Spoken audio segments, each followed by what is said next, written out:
Bills GM Brandon Beane, April of 2023, said the following: "We're trying to be fiscally responsible to avoid a Rams-like collapse." Bills GM Brandon Beane, the Bills, who have not been as successful as the Rams in that span, or even in span leading up to that, said we're trying to be fiscally responsible to avoid a Rams-like collapse in 2023. Think about that. Think about that while I play the intro. Yap, yap, yelling at pigeons. Yap, yap, nobody listens. Yap, yap, screaming my vision. Yap, yap, yelling at pigeons.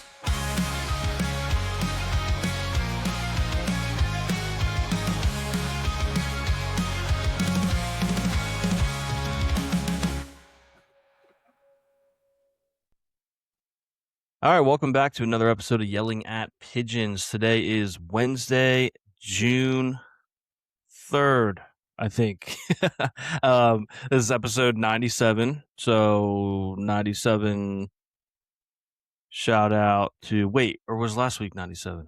Okay, see, this is blame Caleb. This is Caleb's fault, okay? Caleb's not here, and if he was, maybe I would know what episode it is, but here I am. Last week was 97, so this is episode 98. Caleb just, I'm recording this on Monday. Caleb was going to record today, but then a work thing came up, and I had already made plans to go to my niece's softball game on Tuesday. So I was kind of locked into recording tonight at that point, and I didn't want to hit up Tanner or anybody so late notice to see if they would record. So I was just like, I'm just gonna rip a solo, and we'll see how long it goes. And I'm gonna complain about Brandon Beane a little bit, but we're gonna talk non-sports stuff as well. There was a huge trade today, so naturally, it's gonna be discussed. That trade being two-time, I believe, Defensive Player of the Year, Myles Garrett, getting traded to the Rams, who were, I felt like they were sniffing a Super Bowl last year as it is. Were they not in the championship game? Maybe they go, if not for a weird 2-point conversion that bounced off a helmet in the regular season and got Seattle home field advantage, maybe the Rams are in the Super Bowl. I think they were better than New England, so maybe they win the Super Bowl. Like, this is a good team that's returning most of their pieces, and they just landed probably the best defensive player in football. I mean, like I said, two-time Defensive Player of the Year, just won it last year, just set the sack record last year. I'm not totally convinced he won't break his own record this year, because think about what he did last year. He was playing for Cleveland, who, with all due respect, was not exactly winning a lot of football games. So a lot of the time in the second half, their opponent was running the ball a lot, and Myles Garrett was getting less pass rush opportunities. He still set the all-time single-season record for sacks, and now he goes to a Rams team that already is good on both sides of the ball. They already added Trent McDuffie in the offseason, that other corner from Kansas City as well. So they've boosted their DB group. They bring in Myles Garrett. They did lose Jared Verse, and Jared Verse is a very good player. He's the real loser of this trade, because now you go from being this phenomenal young player in LA to now you're suddenly playing in Cleveland. And not that Cleveland is purgatory. It's just they're not in a position where they're expected to be winning right now. And it's not Southern California either. So I don't think Jared Verse is probably thrilled today. But yeah, it just sucks because really no fault of his own. He's been a great pick for them. He's been really, really good. But you have a chance to get Myles Garrett. It's tough to turn that down. So I do think Cleveland got a decent haul, because you walk out of this with Jared Verse, again, phenomenal player. They also got a 2027 first-round pick, 2028 second-round pick, and a 2029 third-round pick. So I don't think they would have done much better. I've seen a lot of Bills fans like, "What's Brandon Bean doing? Sitting on his hands? Like, you got to go get a guy like this." Uh, What would you have traded though? We don't have a Jared Verse on our entire defense. We don't have a Jared Verse to offer. We don't have a young player of that caliber to offer them, especially at that position. Um, and then it's a first, second, and third on top of that. Sure, I don't mind the picks. It's Myles Garrett. We don't have Jared Verse, so we couldn't. What are you offering, Greg Russo? He's not Jared Verse. At least he hasn't been. They're not. You would have had to have done Russo, maybe Russo two first and a second. Does it? Are we doing that? Maybe. But that's if that's even what they want to do, because they might rather have Verse. He's a sure thing, and he's younger. So I, I don't really think any fan base that's like, why did my team do this? The Browns got a good haul. I just don't know that you're able to offer a Jared Verse type of player, um, at least in most cases. So I wouldn't mope around about it too much. But it is, I mentioned the Brandon Bean quote. It ages like milk. Every time the Rams do something awesome with their roster, which is got to be the best roster in football, maybe the best roster on paper in football in the last this century. Maybe it's really good. Um, and you get the Brandon Bean quote about trying to be fiscally responsible to avoid a Rams like collapse. What collapse, Brandon? Where's the collapse? And I'm not even an anti Brandon Bean guy. I was getting towards that. I was big on Brandon Bean early on. I was creeping towards anti Brandon Bean. And then after the McDermott departure and stuff, I kind of did a clean slate where I'm like, all right, let's start fresh. Maybe he's the guy I thought he was early on. So this isn't a Brandon Bean hate episode, but just a brutal quote, because it just looks worse and worse and worse every time the Rams do something cool and the Bills don't. It's just there's no sugarcoating it. It looks bad. It looks really bad. Um, but that wasn't the only trade that we saw today. We also saw a trade that I think everyone kind of assumed was going to happen. The only thing I do wish, and Caleb mentioned this via text, it would have been nice if Diana Rossini broke the AJ Brown news. Just what a bit, you know what I mean? Would have been very funny.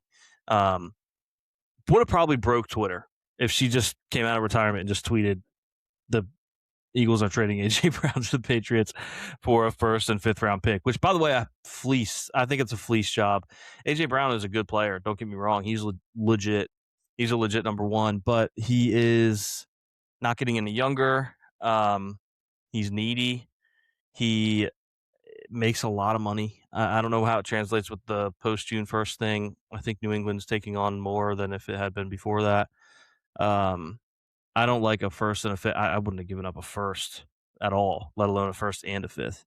So that's another good haul by Howie Roseman, in my opinion. So good for them, I guess. It feels like they've been ready to move on from AJ Brown for a while. It's just been kind of awkward, and now they do. So get that ball rolling. You know what I mean? And then as far as New England's concerned, in the short term, it's probably going to go well, I think. But I just don't. I don't expect New England to be the team next year that they were this year. I had high expectations for them this year, and they actually exceeded them. But they had kind of a soft schedule, so I they won't be bad this year. Don't get me wrong. I just don't. I expect them to fall down a little bit. I mean, the bar is Super Bowl. Vrabel takes them there in his first year as coach. They I don't think they'll be back this year. But also had it was news until minutes later there was the Myles Garrett trade, and then it wasn't. But OBJ back to the Giants is kind of cool, right? They also got Juju. So if this was 2016 or whenever Juju came in the league, the TikToks that they would have made, I mean, they would have been putting up Jared McCain numbers. So that would have been electric. But yeah, I mean, that pretty much sums up the little NFL roundup. Busy day in the NFL. Super busy day in the NFL. It is interesting to see. I wonder if there were any other teams in the mix on AJ Brown, or if they had all kind of given up at this point and been like, he's definitely going to the Pats. Because if there were, you wonder if some dominoes start to fall with maybe a Stephon Diggs or a Tyreek Hill finding a team. I think Hill probably takes a little longer because they want to see how he's recovering from his surgery. But Diggs, I think at some point here would probably be for a pre-training camp signing, I would think. Um, in other sports news, before I promise I'm going to get to non-sports stuff, um, you can skip ahead if you'd rather. A lot of you probably skipped ahead to your next show when Caleb wasn't on here because solo YAP is tough. It's tough to listen to. So sorry about that. But basketball, right? We had a legendary all-time game. I mean, game sevens are just always electric. Two young teams, two young stacked teams, young cores, and the Spurs came out on top. And I want to brag a little bit because they were my pick to win the finals in the offseason. I've stuck with them all season. But I'm a little nervous because I tried to find I could have swore I said that they were my pick on ironically a solo episode that I did right before basketball season. And I went through all my award predictions and I had Wemby winning all this stuff, and I thought I also mentioned who was going to win the finals, and then I had the Spurs. But I went and listened back because I wanted to own up to the horrible picks and brag about the good ones. And I don't recall picking a champion, so I might have to scrub through some more episodes, see if I mentioned it on air. It would suck if that turns out to be something I never mentioned on air because I'll have no proof. And I've been on the Spurs, who a lot of people were just hoping to see that young core make their playoff debut. I've been on the Spurs winning it all since the offseason, and I will find proof. I will find proof. In the meantime, I want to go through the award predictions that I had now that the awards are out, and some of them are a little rough. Some of them deserve a little credit. So for MVP, I did have Wemby, which overall not terrible, right? I mean, he finished third. I personally would have had him second, but I would have also had the guy that was first, like fourth or fifth. So my rankings would have been all out of whack. But he did finish third, so top three. I get a bronze medal for that, right? DPOY, Defensive Player of the Year. I also had Wemby, which again I could have swore in this episode I was like, yeah, I'm all in on the Spurs. Wemby MVP, Wemby Defensive Player of the Year, and Finals MVP, and I could not find where I mentioned that. But I had Wemby for Defensive Player of the Year. He did win that, so that is a check mark in my column. Rookie of the Year, I had. Hear me out. I had VJ Edgecombe, which was wrong. I think he finished third, bronze medal again. But when I was listening to it back, I specifically said Cooper Flagg is the better player, but the Mavs don't need him to be the Rookie of the Year this year. As it would turn out, Kyrie wouldn't end up playing at all, and AD would barely play and then get traded. So they did need Cooper Flagg to be the Rookie of the Year. Had I known that was going to be the case, would have been my pick. Can't prove it. I picked Edgecombe. I was wrong. Now, I still can't really brag anyway, even if I could do some spin zone about the Cooper Flagg role that he had, because it would have been Conk and Nipple if it wasn't Cooper Flagg anyway. So didn't have him on my Rookie of the Year radar. Shout out Conk and Nipple. Most improved, I had Anthony Simons. Yikes. Still my guy. I actually think he was playing really well with Boston. He wasn't going to win most improved, but they traded him at the deadline to Chicago, and he did nothing there. So not an ideal pick there. That one was not worthy of a bronze medal. Sixth man, I had Khalil Ware. Also, yikes. I don't even know how many games he came off the bench, to be honest. I think he started probably a lot of them. And then my honorable mention for that was Lonzo Ball, who didn't even finish this season on a roster. So that sixth man, I was way off. Clutch Player of the Year, I had Jaylen Brown. I don't know where he finished in the ranking, but I said it on that episode. Clutch player of the year is just kind of a crapshoot. Just pick a player that you think will get the ball late in the game and just consider it a lottery ticket. You know what I mean? It ended up being SGA, which somehow was chalk. Um, but I think any year you want to bet clutch player. I don't know why the award really even exists. If you want to bet it, just pick up a primary player on offense and just let it rip. Um, Coach of the year, I did get right, and I'm pretty sure I nailed it like to a T because I had Joe Mazzulla because I said the Celtics were going to be a lot better than expected without Tatum. I was like, they're still going to be really good. Um, so I had Joe Mazzulla winning because of exceeding those expectations, and he did. But I also mentioned on there that I almost went with Mitch Johnson because I think the Spurs are going to be so good. I think Mitch Johnson. I don't know if he finished second. I think he was top three, two or three. So I kind of Loki kind of clocked the Coach of the Year award this year. And then I had a spot in my notes for Finals winner. I was waiting for me to mention it on the show, and I didn't. So we'll never know. But I will continue to look for proof that I had the Spurs by the time this Finals is over. And then if the Spurs don't win, maybe I stop looking for proof because it was wrong anyway. Although I would probably want to brag about being close, even though it's not horseshoes or hand grenades. But yeah, I wanted to just kind of run through those real quick, just to show that I can admit when I'm wrong, believe it or not.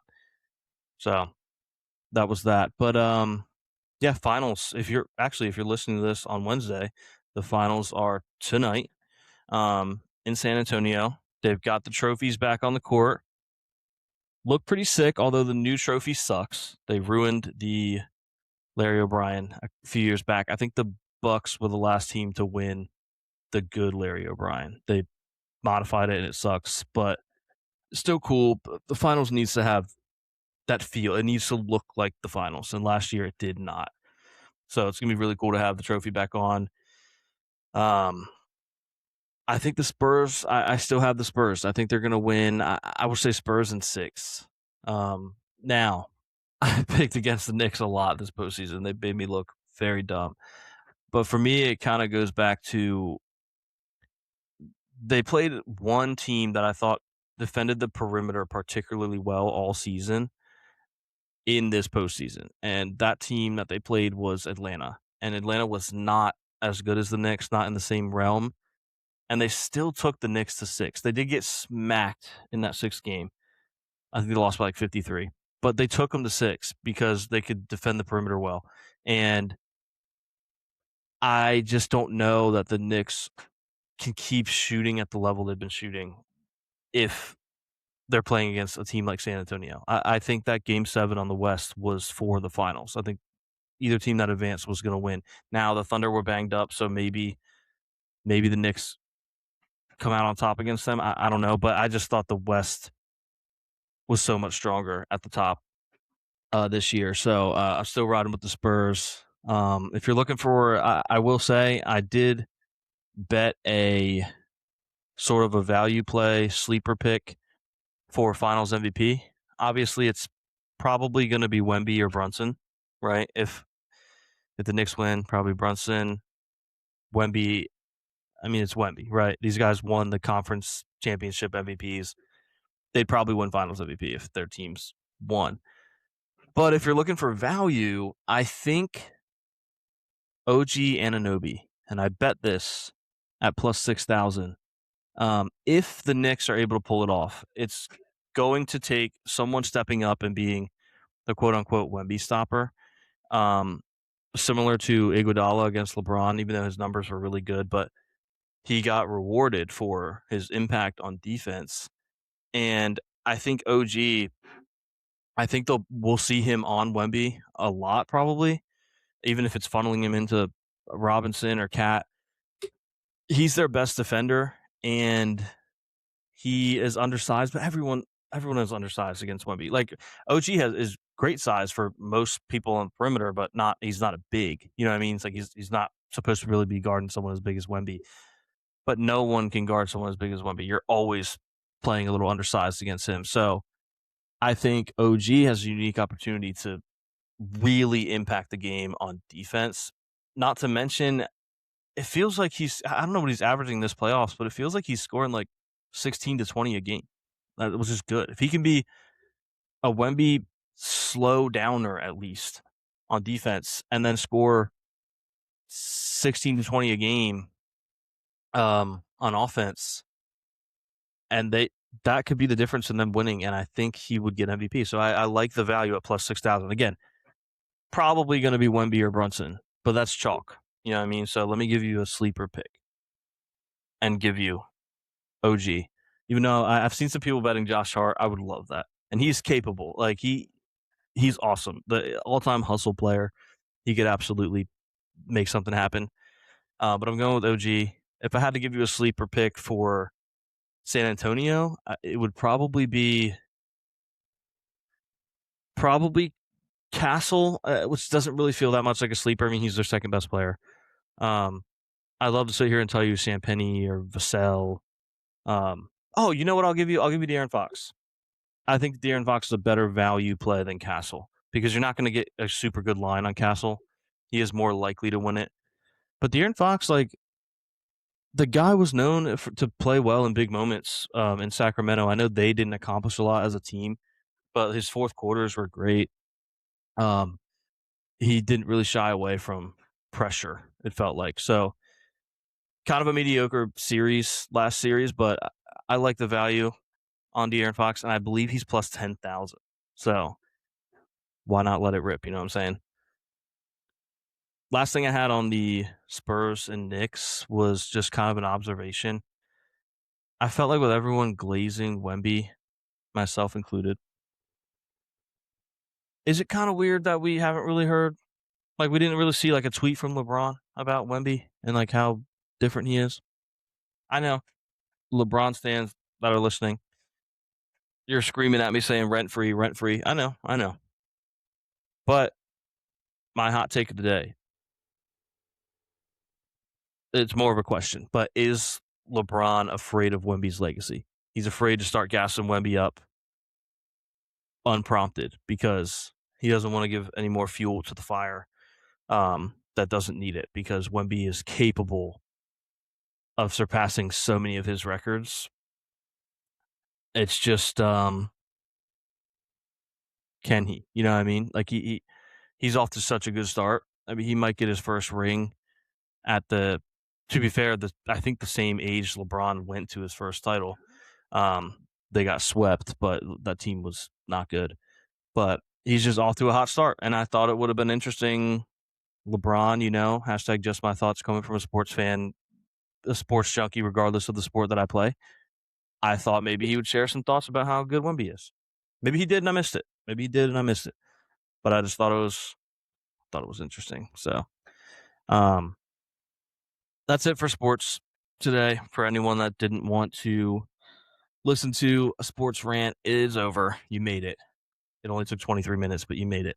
Now we'll get back to our regularly scheduled program, which is usually me and Caleb, but he's not here today, complaining about Euphoria.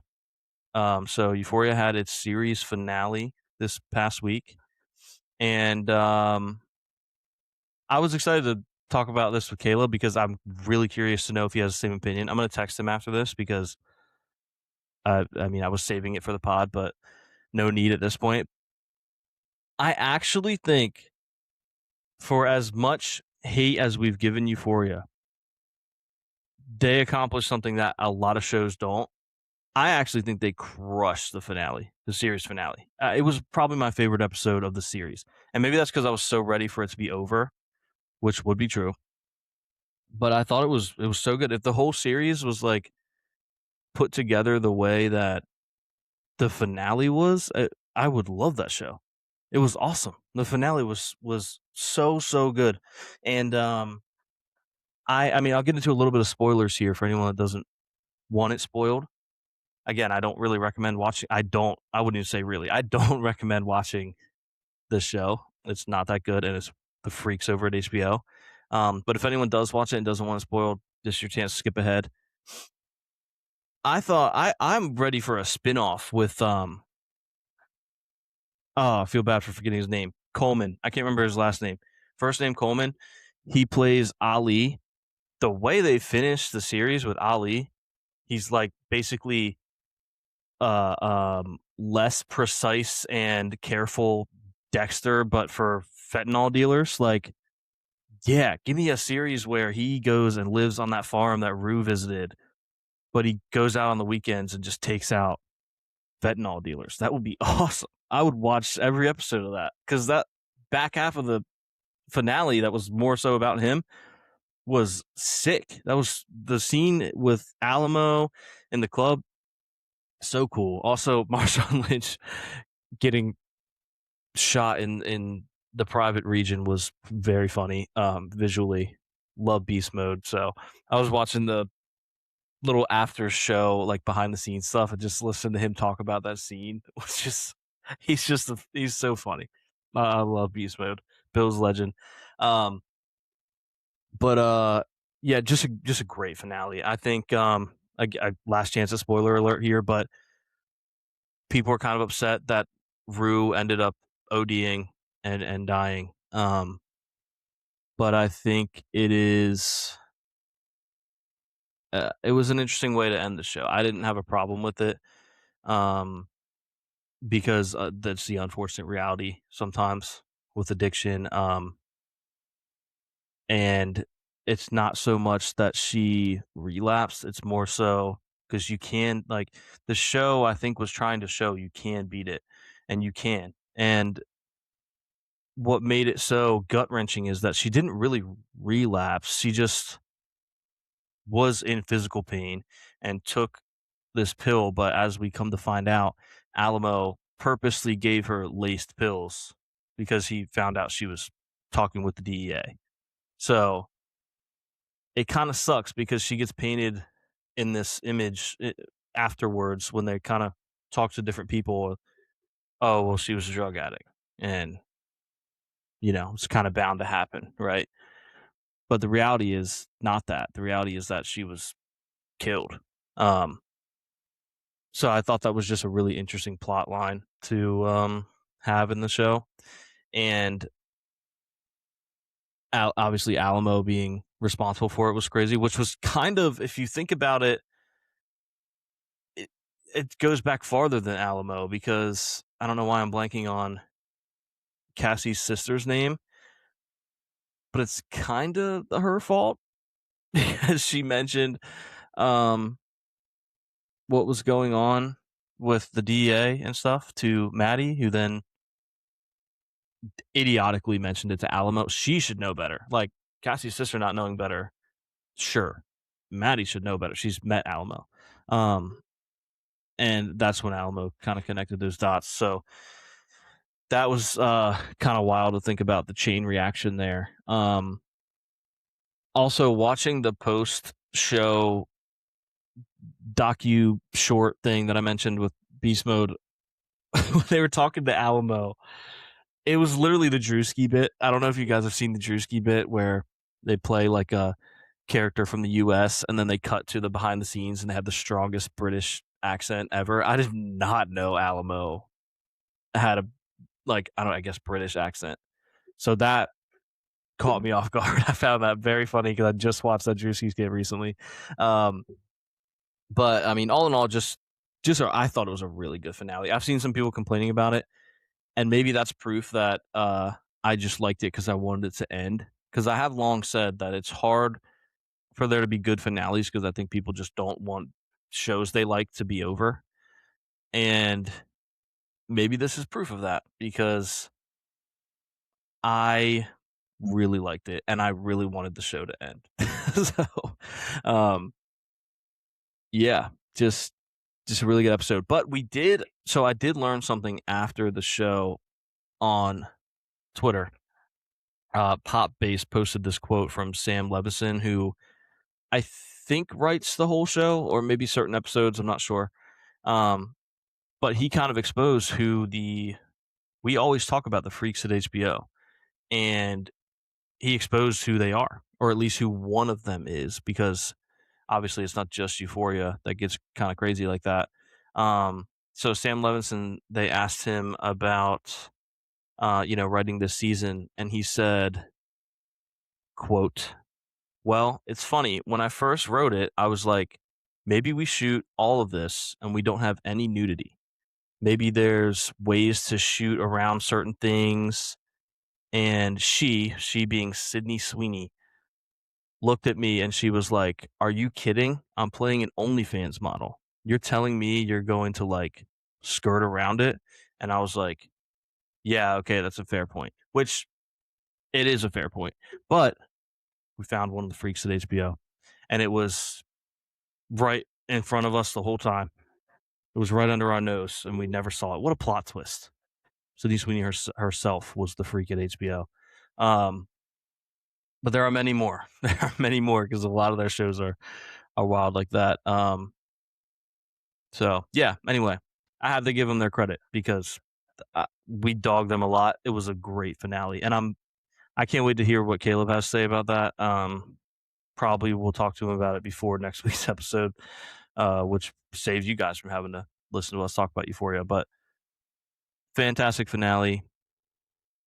Shout out. And give me the Ali spinoff where he's just taking out fent dealers. Would be sick. And shout out to the guy that worked for Alamo that took the bullets out of his gun before the little Western standoff he had with Ali. Awesome. What a sick move. What a sick move. So very cool. Seeing what else I have here in my notes before I let you guys get out of here and get out of your misery. I was going to talk about this new pickleball place that's opening in Salisbury, but I don't really know that you guys care, and they don't sponsor the show. So, but I did get a tour. I went in this pickleball place to see if they were open, and the door just was open. So I walked in, but they were not. They were still setting things up. But the guy was super cool. Gave me a tour. It was called Dill Dinkers.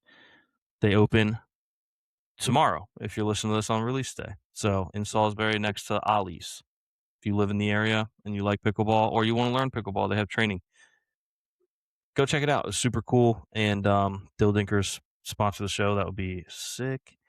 I know I have some stuff in my bookmarks here for you guys that I wanted to mention.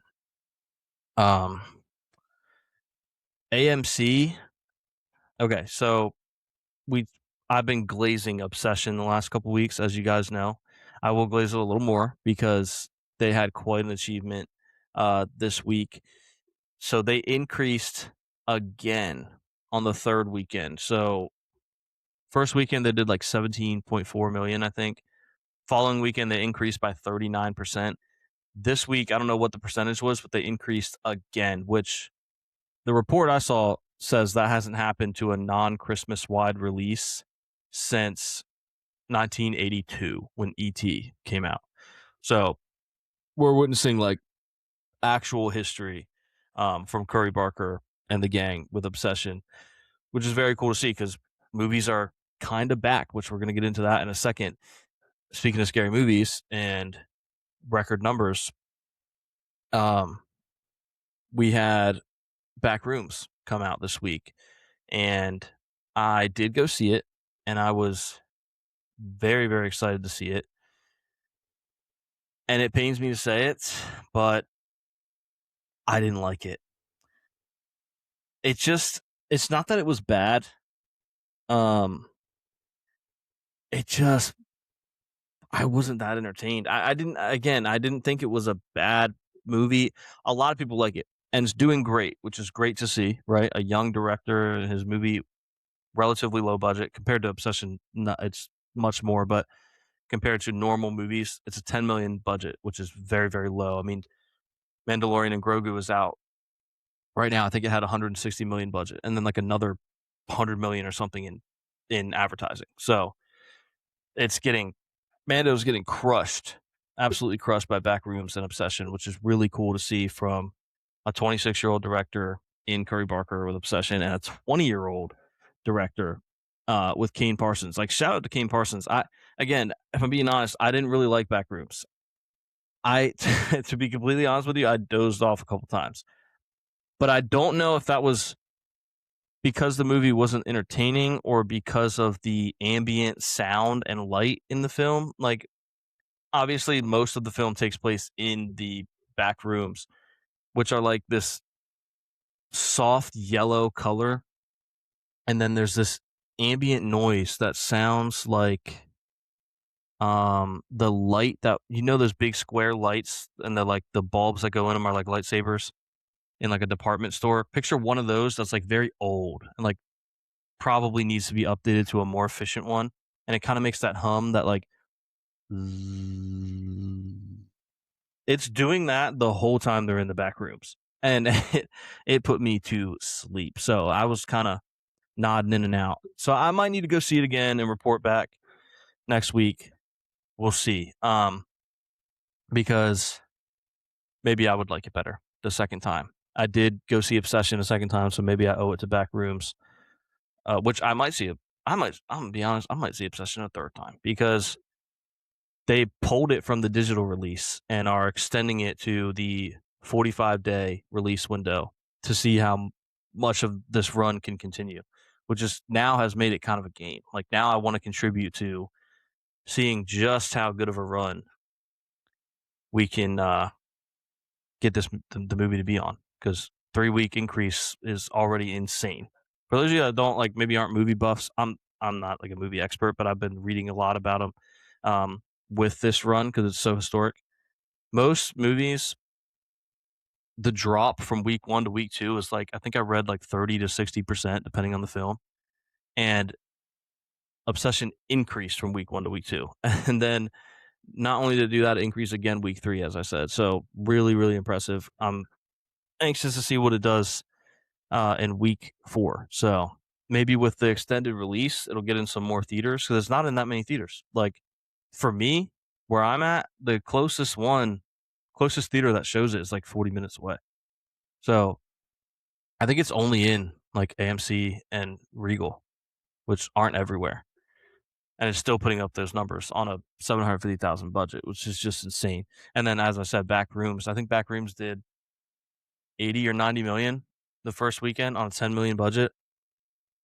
Movies are back. Movies are back. And as I mentioned when I started getting into this, there's data to suggest this. So, although it's before these films, but AMC, sorry, I lost track of my dates.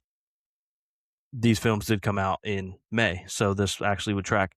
AMC Entertainment records its highest domestic and global May attendance since 2019. So, since before the pandemic, we have not seen AMC. This is one example, but I'm sure other theaters are seeing similar, increases. AMC has not seen this kind of ticket sales since before the pandemic, which is really cool to see, really encouraging. I think movies are just all the way back. I think they've just discovered that you're way better off giving enough money to a young director trying to prove something than you are giving a ton of money to some director that's going to give us the same movie they've given us before, just with a different coat of paint. You know what I mean? And I'm excited to see where that takes us in film. Very, very excited about that. So, might even have to look. This isn't a stock show. I might have to buy some AMC stock because, again, movies are back. Movies are back. All right, what else do I have before we go? Oh, speaking of movies, I have this. So, I was gonna ask Caleb to come up with a name for this in case we do this more regularly. This question. I was gonna say maybe, is this lame or game? But only because game rhymes with lame. It doesn't really make sense in this context. I don't really know what it means, but it has a positive connotation and it rhymes with lame. So that's what we're going to call it. Is this game or lame? And here's what it is. So last summer, I, for no apparent reason, decided to start keeping my movie theater tickets and putting them in trading card sleeves. You can't really see that because of the light, but That's Fantastic Four. And I have about 1, 2, 3, 4, 5, 6, 7, 8. I only have 9 of them because I kind of forgot to keep doing it after the first few. But I started back up with Obsession. So this year I've collected these 3. 2 Obsessions, opening weekend Obsession and a week 2 Obsession, and then an opening weekend Backrooms. And this is maybe the most autistic thing an undiagnosed man does. But I think I'm gonna keep doing it. I don't know. It's kind of cool. I got my weapons ticket there. Let's see. Fantastic Four, Jurassic World, Superman, Naked Gun, which was very funny. Weapons, Smashing Machine, which was the epitome of just a movie that exists and wasn't good or bad. But I don't know. You could hit a money spread on people, flex all the movies that you've seen when it gets bigger, right? I mean, let me see if I can. They don't spread as easy as money because they're plastic. Okay. Yeah. How about that? I'm gonna have to resort these out by date because they fell. But yeah. Anyway, let me know in the comments if you're still listening, which there's no chance you are. If that's game or lame. Is anyone gonna join me in keeping their movie tickets in card sleeves? I think it's kind of fun. I think like imagine when I have like 100 of them, I can go through and be like, oh yeah, I did see that. Did you see that movie in theater when it came out? Let me check. Sure did. And I think that's cooler than like tracking it on an app or something, which is fun. But I don't know. Nice little, it's almost like a free piece of memorabilia. I don't know. Autism. Okay. So last thing I have for you guys is a couple of videos I was going to share with Caleb. But I'll just share them with you because we're here. Why don't we? So let me just open this up here. And I probably should mute this because last week we got a little strike on our YouTube because we were using copyrighted music, but it wasn't us. It was a TikTok we were watching. But I had to edit it out. So this is crazy, right? This guy ran a 5K in a tree. That's wild. He just climbs the tree and just tracks it on Strava until he gets to a 5K. So shout out to this guy, Not Really Wellness on TikTok for running a 5K in a tree. I think he also, let me see here. Where is it at? I just saw one earlier. Ran a 5K in an oven. Like, that's awesome. That probably took so long. He probably had to dedicate a whole day to that. He also did one in a dishwasher. So there are some very, very innovative things going on over on TikTok. We're running 5Ks in trees, dishwashers. We're running 5Ks in ovens. You know, this is monumental stuff. Next one I had, and I call this one Lou Shiesty.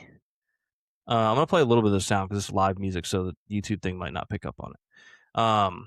But Luke Bryan, he's having a moment right now because people are loving the new Fish Hunt Golf Drink. It's the most generic country song of all time. And now he's kind of just like rocking a shiesty during his concerts. And it's like a hunting shiesty, but it's very funny to me. Look at this.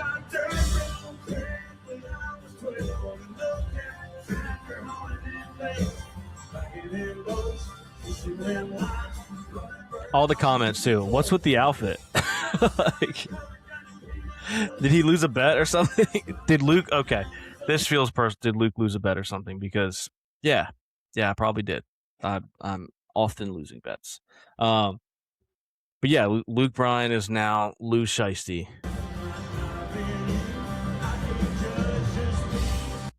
Shout out Lou Shiesty. Great visual there. Very funny.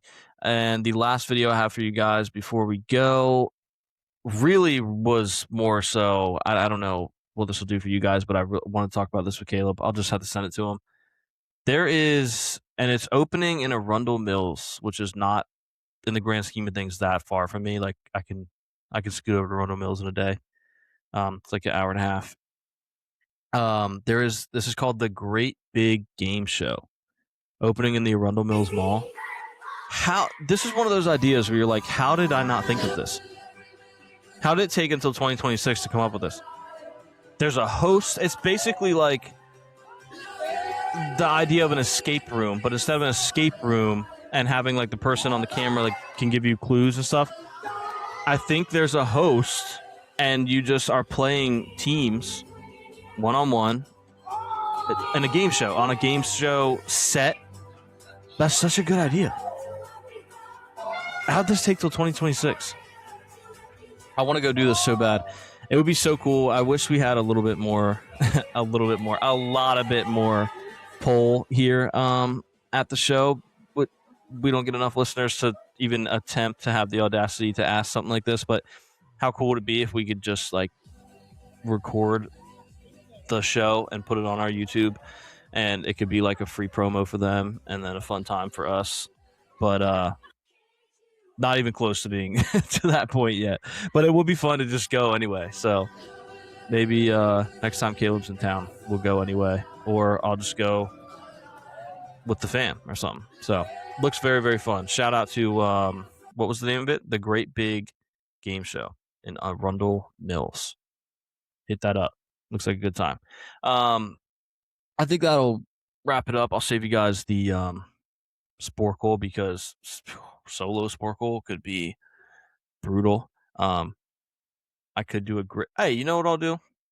I haven't done my stat pad game for today, so if there's any sports people still watching, we'll do a stat pad today, because I haven't done today's stat pad anyway. So let me switch this to NFL, and then I'll share it with you guys, and we'll do a little stat pad before we go. And if you don't want to stick around for the stat pad, thank you for sticking around as long as you did, and we'll talk to you next week with Caleb. But here we are for the stat pad, for those of you that are sticking around. So if you haven't played this, we did play it on the show one time. It kind of tells you how it works. It's a little confusing. I'm not going to explain it. You'll figure it out as I play. But all you need to know is that the category is passing touchdowns, and the first subcategories we have are Steelers and in the span of 2015 to 2025. So this has to be Big Ben. I'm thinking Killer Bees. That's probably like 2016, maybe. Let's go Ben Roethlisberger 2016. Right, Killer Bees. 2018 was the top answer with 34. We got 29. Going with 2016. I should have known Killer Bees were a little later. Okay, next up we have NFC 2025, but not drafted in the first round. I kind of want. Well, initially I was going to say Brock Purdy, but he missed a lot of time this year. So, are there any other NFC QBs this year that weren't drafted in round one and had a lot of passing touchdowns? Trying to think of maybe some of the leader, like obviously Darnold was a first round pick, Stafford was a first round pick. Dak probably had a bunch. Dak puts up numbers. Say what you want about Dak. The guy puts up numbers. Let's go with Dak. Oh, that was the number one. Yeah, that was the number one answer. Sweet. So we got 100 percentile on that. Dak with 30. Second place was Jalen Hurts with 25. Then we had Jacoby Brissett, Brock Purdy, and Kirk Cousins. Next up, we have any conference, any division from 2020 to 2025. But in that season that you pick, they had to have completed less than 60% of their passes. I think I want to go.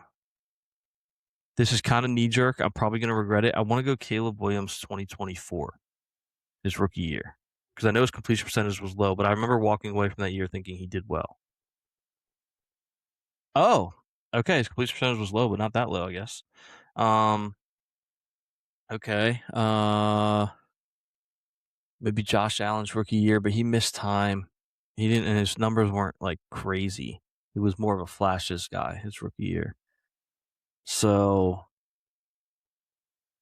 Man, under 60% is crazy it's probably a trick question because the top answer probably doesn't have that many. Let's just go Josh Allen for the sake of not making you guys have to sit and listen to me ramble on about what it might be. Let's go Josh Allen 2018. Oh, what? Oh, I'm an idiot. It has to be 2020 to 2025.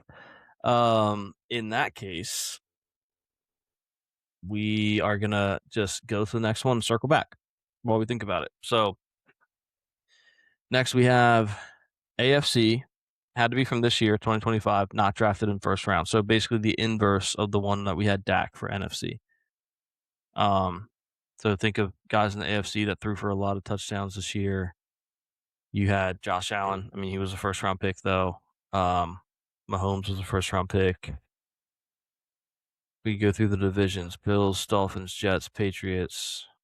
None of them are going to work here for to be worth it points wise. The North, Rodgers wouldn't work.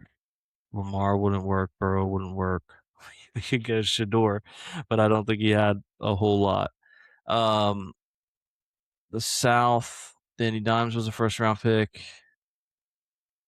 Philip Rivers was a first round pick. Trevor Lawrence was a first round pick. Stroud was a first round pick. Ward was first round pick. That's not going to work. The West, you have Mahomes. You had Geno. Geno was not, but he had a bad year, really bad year. Mahomes, Geno, Herbert was first round pick. Bo Nix was a first round pick. Maybe this is a trick question. Maybe this is like Geno Smith or something. Because I did East, West, North, South. I think it's Geno Smith. As crazy as that sounds, I think Geno Smith is the number one answer here. Yeah, it is Geno with only 19. And number 2 was Shador with 7, but that's a big drop. Followed by Dylan Gabriel, also at 7, and then Jake Browning and Davis Mills. Next, before we circle back to the one I was struggling with, we have Falcons from 2015 to 2025. Most passing touchdowns.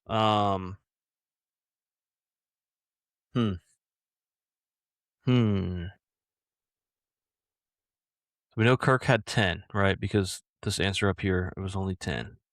So we don't want to go with Kirk. I know everyone's saying, Matt Ryan. I know. Just give me a second to think about whether or not that's a good idea. I think it's got to be Matt Ryan. It's just a matter of what year. Played until 2022. Last season or two was with the Colts. When was the Super Bowl? When was 28-3? Because I think he won MVP that year. So we're going to work backwards here. The 2019 season was the Super Bowl was Chiefs and Niners. So the year before that was that 28-3? Because that would have been Brady. I think that the Patriots beat. Yeah, the Patriots beat first year starter, second year overall, Mahomes, in the conference championship because D Ford jumped off sides. Was that the same year as 28-3, or was that the Rams year where the Rams lost? I think we go 2018.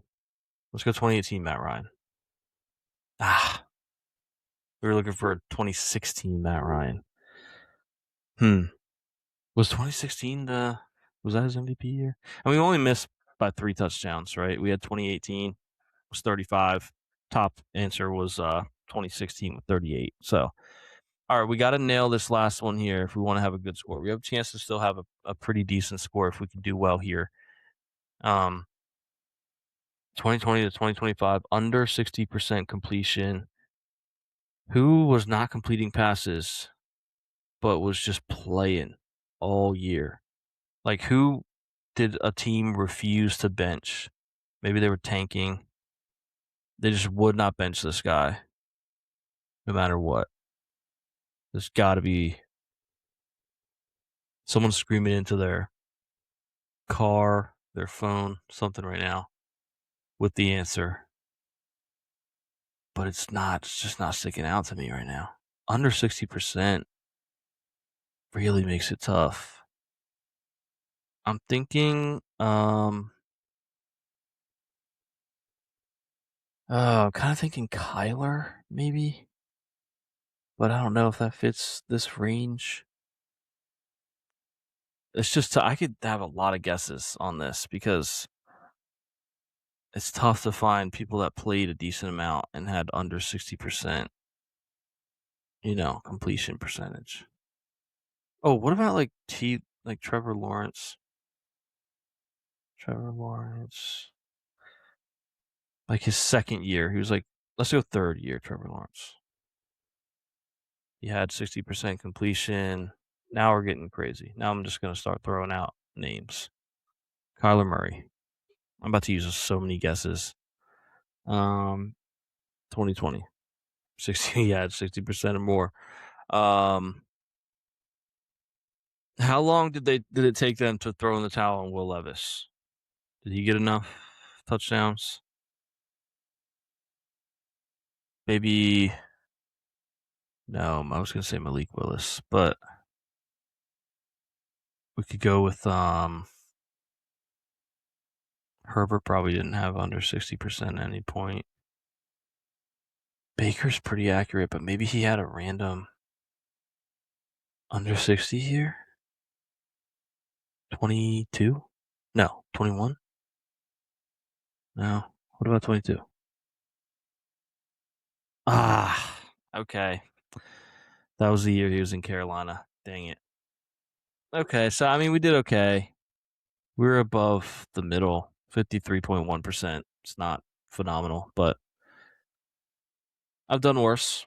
I've also done a lot better. So, all right. Well, if you guys suffered through that whole episode, I really appreciate it.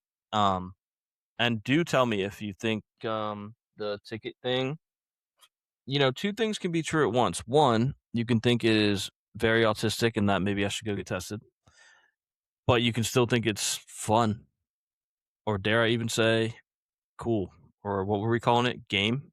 Could be game. But also, if you think it's lame, you're wrong and I hate you, but don't be afraid to let me know that you're wrong and I hate you. Let me know if it's lame. So thanks for listening. We'll talk to you guys next week. Next week, episode 99, almost to 100. And I have some, yeah, I guess cool things. It's like one cool thing, maybe in parts, that is planned for episode 100. That I think is going to be fun. Some people might find it a little corny, but I think it's going to be cool. And that is the show. Oh, I didn't give you guys an athlete that wore 98. Calais Campbell, I think, for episode 98. So, all right. Thanks for listening. This is the part where Caleb will say bless, bless. I would say let's bless. Peace.